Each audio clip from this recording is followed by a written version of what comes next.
sekarang kita yang teleponan. Mau gimana pun kamu kan masih pacar aku. Iuh.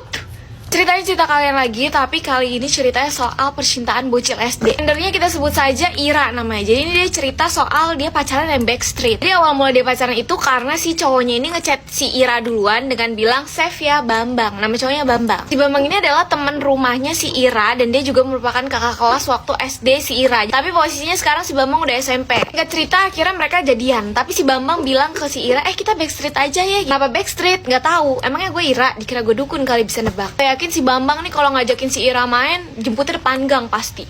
Backstreet soalnya. Sampai suatu hari temennya Ira nih nginep di rumahnya si Ira. Terus cerita lah kalau dia demen sama cowok. Lu tahu cowoknya siapa?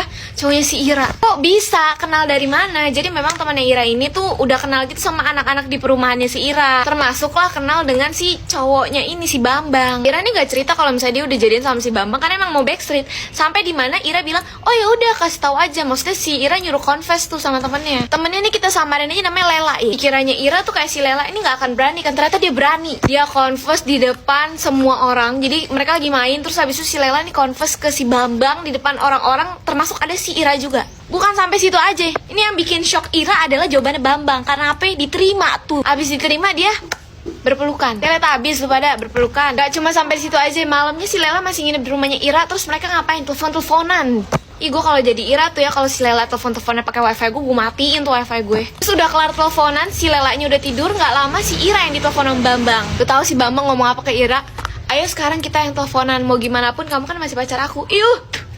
Gak habis fikri gue ada orang kayak si Bambang. Ada lagi di segmen yang paling ditunggu-tunggu ya, ceritain cerita kalian. Gue dapet cerita, jadi tuh dia ditipu sama temennya, kasih susu kotak. Tapi ternyata susu kotak ini hasil nyolong di ibu kantin. Sebut saja sender ini namanya Lovely. Jadi kejadian waktu si Lovely ini kelas 3 SD. Jadi si Lovely ini lagi istirahat. Nah dia ke kantin nih. Terus dia ketemu sama Dina, temennya nih lagi di kantin. Tiba-tiba si Dina ngasih minum ke dia nih 1 kotak susu. Ini buat kamu. Kagak curiga si Lovely langsung ngambil. Beneran buat aku. Si Lovely di situ mikir kayak, gila baik banget nih si Dina. Dina ini duduk di samping Lovely dan minum juga sekotak susu yang sama, tapi dia minumnya cepet banget kayak abis itu udah langsung pergi cabut. Lovely agak bingung, ngapain nih orang buru-buru banget pengen berak. Pas Lovely sampai di rumahnya, dia langsung diinin sama maknya, kamu ngambil susu kotak di kantin yang nggak bayar. Bingung kan si Lovely, kagak. Akhirnya diceritain lah sama ibunya kalau ternyata ibunya ini dimintain duit sama ibu kantin. Jadi si ibu kantin ini melihat Dina ini ngambil susu, abis itu dikasih ke Lovely. Jadi dikiranya Lovely yang nyuruh Dina. Jadi si ibunya Lovely ini disuruh bayar tuh susu yang diambil. Astagfirullahaladzim Dina, bener-bener deh lu Dina, istighfar.